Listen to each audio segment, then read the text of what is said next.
Yo, salut tout le monde, c'est Final Fight 4 à l'appareil, j'espère que vous allez bien. Cette vidéo va donc sortir avant les vidéos animées que je vous ai tournées, parce que c'est quand même assez important de vous la sortir maintenant, puisqu'il s'agit de Dragon Ball Super, donc Dragon Ball Super, le chapitre 50, donc le manga papier. On avance bien dans le Dragon Ball Super, je crois qu'on est à peu près vers le tome 11 maintenant, vers la moitié du tome 11 dans le manga papier en tout cas. C'est toujours Toyotaro qui est aux commandes donc, de cette adaptation de Dragon Ball, parce qu'il faut savoir que Toriyama fait juste le petit scénario, le petit storyboard de base, mais c'est Toyotaro qui adapte pour le manga et la Toei Animation qui adapte pour l'anime. C'est pour ça qu'ils sont assez différents au niveau du scénario dans les deux œuvres. Ici, donc, on va se retrouver avec un scénario plutôt intéressant, encore une fois. C'est, en fait, le dernier vœu de Moro, c'était quoi? C'était de libérer la totalité des prisonniers de la prison galactique. Prisonnier qu'il a un peu manipulé et un peu contrôlé, c'est-à-dire que pendant qu'il était prisonnier, il s'est un peu fait des alliés parmi les criminels. Et donc, tous ces criminels, au final, lui obéissent et vont donc se ramener, maintenant qu'ils sont libérés, sur la planète Namek. En plus, il a désactivé le système de sa prison, parce qu'en fait, il y avait une prison spéciale pour lui, où il avait un système qui lui permettait de le maîtriser, même lorsqu'il n'avait pas sa magie, mais même physiquement, il était maîtrisé, quoi, du coup. Et ben ça a été désactivé, donc du coup, même s'il arrive à arrêter Moro, l'enfermer sera compliqué maintenant, parce que cette prison a été désactivée. Donc tous les prisonniers vont se ramener sur la planète Namek, ils vont commencer à attaquer Goku et Vegeta et le Grand Kaioshin. Goku, Vegeta, Grand Kaioshin auront l'avantage contre eux, bien entendu, parce qu'il s'agit quand même de prisonniers intergalactiques, mais quand même plus faibles que Moro, bien sûr, et donc plus faibles que Goku et Vegeta et compagnie. Mais Moro, qui sera là présent, va absorber petit à petit à nouveau l'énergie de Goku, Vegeta et Grand Kaioshin pour renforcer sa propre puissance, mais surtout pour diminuer la force des Saiyajin. Et donc, ils vont devenir de plus en plus faibles. Et donc, du coup, les soldats de Moro, on va peu appeler ça maintenant des soldats de Moro, auront petit à petit l'avantage sur Goku et Vegeta, qui vont au final se prendre une branlée et qui vont devoir s'échapper. Même si Vegeta va vouloir jouer le Vegeta à l'ancienne, le mode fierté, il va pas vouloir partir et compagnie, finalement, il va dire ah, c'est bon, on est bien obligé, et il va s'enfuir avec Goku et compagnie. Et ils vont donc tous se barrer un peu comme des lâches, mais bon, ça sera un peu obligatoire, sinon ils auraient perdu. Bon, on se retrouve du coup un peu devant une redite au final de l'arc Zamatsu à ce niveau-là, c'est-à-dire qu'ils sont déjà pris plusieurs branlées. Je pense que c'était dans le manga. Non, attendez, j'ai un petit tour de mémoire. Ouais, c'est dans l'anime où il y avait beaucoup de retournements de situation. C'est-à-dire, en fait, Zamatsu, ils vont arriver une première fois, ils vont se prendre une méga branlée lorsque Black et Zamatsu se seront alliés. C'est d'ailleurs comme ça dans le manga aussi. Ils vont se prendre une branlée. Ils vont revenir finalement, soi-disant, avec un meilleur plan. Et ils vont se prendre une nouvelle méga branlée. Ils vont devoir abandonner Trunks et compagnie pour pouvoir repartir, refaire un nouveau plan, pouvoir retourner et cette fois réussir à battre Zamatsu. Donc, ils ont subi 2 défaites et c'est au 3e coup qu'ils vont réussir à vaincre Black et Zamatsu. Ici, c'est le cas, encore une fois, 2 défaites. Ils ont été explosés par Moro une première fois, qui s'est gavé de leur énergie et ils ne s'attendaient pas à perdre leur énergie, donc au final ils se sont fait battre. Ils ont été finalement sauvés, machin, ils se sont régénérés, tout bidule. Ils sont revenus. Maintenant, ils sont de nouveau absorbé toute leur énergie, ils se sont de nouveau fait battre et ils ont de nouveau dû s'échapper. Voilà, c'est vraiment une redite de l'arc Zamatsu.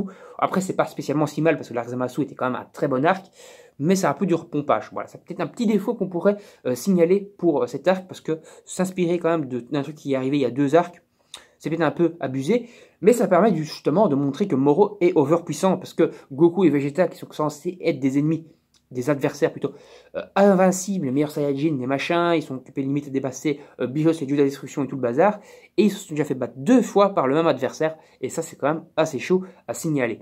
Donc on ne sait pas trop spécialement ce qu'ils vont faire pour s'améliorer, on sait juste que maintenant on va découvrir une nouvelle planète qu'on avait juste entendu parler, qu'on n'avait jamais vue, mais cette fois on va la voir physiquement, qui sera la planète Yardrat, et donc je pense que le combat va se poursuivre là-bas, c'est-à-dire au niveau du fan service. Forcément, c'est très bon parce que Goku, lorsqu'il avait échappé de Namek avec son déplacement instantané, non, c'était pas son déplacement instantané, c'était la capsule Commando Ginyu, je dis de la merde, mais lorsqu'il s'était échappé de Namek après avoir perdu entre guillemets contre Freezer, parce qu'il a pas perdu contre Freezer, il a vaincu Freezer, mais l'explosion de la planète Namek a failli le tuer, donc Freezer avait une certaine sens gagné. Il avait réussi à s'échapper avec cette capsule, et la capsule a mis directement avait directement foncé vers la planète Yardrat. Et là, il s'était entraîné, il avait appris le déplacement instantané, et tout ça. Et bien ici, il s'échappe vers la planète Yardrat après Namek. Et ça, c'est quand même très badass, du gros fan service, et ça fait également plaisir. Donc je pense qu'on va donc surtout maintenant voir physiquement la planète Yardrat, voir des habitants de Yardrat, même si on a déjà vu pendant le tournoi du pouvoir et compagnie à quoi ils ressemblaient et tout leur tronche, on savait de toute façon à quoi ils ressemblaient les Yardrats. Maintenant, on va en voir encore un peu plus dans le manga papier et ça c'est cool. Et donc ces Yardrats vont certainement se faire attaquer par Moro qui va certainement suivre Goku et Vegeta.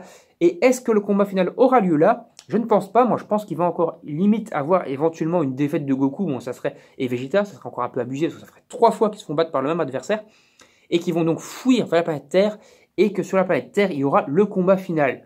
Ou bien, mieux encore, et ça je pense que ça serait limite le meilleur truc à avoir, parce que ça serait un peu con que Goku et Vegeta fuient vers la planète Terre pour attirer Moro sur Terre et risquer de détruire leur propre planète, ça serait un peu con, menacer leurs enfants, leurs femmes et compagnie, ça serait un peu couillon. Mais je pense qu'ils vont penser avoir battu Moro sur la planète Yardrat. Moro sera laissé pour mort. Ils vont donc rentrer sur Terre en se disant « Ouais, c'est cool, les copains, on a gagné. » Et c'est là que Moro va réapparaître, hop là, et il sera sur la planète Terre avec eux. Et ça sera la baston finale qui commencera sur Terre. Avec du coup maintenant, sans qu'ils aient attiré Moro de force là-bas, mais que Moro se sera quand même ramené, il y aura quand même du coup de la tension, la planète Terre sera menacée, Bulma et compagnie sera menacée. Mais surtout, ils auront pensé avoir gagné. Donc c'est pour ça qu'ils seront rentrés sur Terre. C'est plus logique qu'ils rentrent sur Terre comme ça que d'appâter Moro sur Terre. Ça serait un peu con de menacer leur propre famille. Bon, après, Goku, parfois, il est un peu couillon. Mais lorsque c'est du serious game et que sa famille est menacée, il n'est pas du tout couillon. Et donc, je pense pas qu'ils iraient comme ça attirer Moro sur Terre. Ce serait con. Mais a fortiori, penser avoir battu Moro, retourner sur Terre et que Moro les suive, là c'est plutôt intéressant et ça serait ce qui devrait être fait. Je pense que c'est ce qui va être fait et en tout cas ça serait plutôt de bonne facture. Donc voilà, on va s'arrêter là. Je vous ai fait quand même un bon résumé du chapitre. C'est un chapitre que j'ai très bien apprécié. Il est très bien dessiné pour un 50e chapitre qui est quand même déjà une bonne grosse échelle dans Dragon Ball et dans un manga.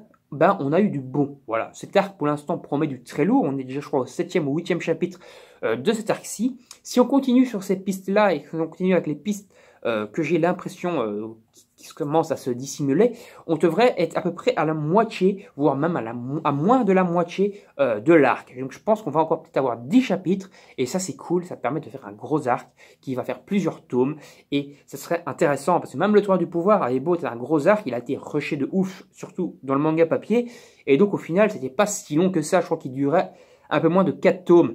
Ici, j'espère, je crois 3 tomes même. Ici, j'espère qu'on va au moins avoir les 4, voire dépasser les 4, voire peut-être 5 tomes sur un seul gros arc, qui pourrait donc être un arc vraiment ultime, avec beaucoup de menaces, beaucoup de dangers, etc. Pour l'instant, en tout cas, c'est ce qu'on semble, on semble partir vers ça, et ça, c'est cool, parce que en plus de Moro, maintenant, il y a des nouveaux adversaires. Bon, ce sont les simples sbires de Moro qui se sont libérés donc, de cette prison intergalactique, mais ils sont quand même pas si nuls que ça.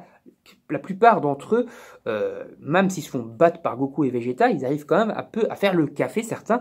Et donc, ça pourrait être très intéressant que ces sbires, que certains de ces sbires soient vraiment assez puissants et qu'ils puissent sur Terre, par exemple, si on arrive vraiment sur Terre avec Moro qui revient et compagnie, avec ces sbires en plus, on pourrait se retrouver avec plusieurs combats qui pourraient avoir lieu. Par exemple, un Gohan qui va se battre contre des sbires assez puissants, il va devoir libérer son potentiel pour les battre. Un Piccolo qui fait un combat contre des sbires, Krillin, C18, C17 et toutes les protagonistes du tournoi des pouvoirs qui devraient interagir, combattre ces sbires, un peu comme il y avait eu avec Freezer qui était revenu avec son armée et tout la Z-Team avait combattu son armée. Et ici, ça pourrait être intéressant que tout la Z-Team combatte l'armée de Moro pendant que Moro, lui, aurait à faire avec les plus puissants, c'est-à-dire Goku, Vegeta et le grand Kaioshin. Ça pourrait en tout cas vraiment du très lourd. Donc on va s'arrêter ici, j'espère que ça vous plaît. Donnez-moi toujours votre avis sur la nouvelle qualité de vidéo, si vous trouvez toujours que c'est bon, que c'est mieux qu'avant, voilà, tout simplement. N'hésitez pas également à donner votre avis dans les commentaires sous le chapitre si vous l'avez lu sur ma vidéo règle générale. Également sur Dragon Ball Super, pourquoi pas si vous voulez donner votre avis sur Dragon Ball Super dans les commentaires. Likez et commentez et partagez la vidéo sur vos réseaux sociaux. Et bien sûr, n'oubliez pas de vous abonner et d'activer la petite cloche pour recevoir les notifications. C'est important si vous voulez être averti des prochaines vidéos. Salut tout le monde, j'espère que cette vidéo vous a plu et salut, à la prochaine!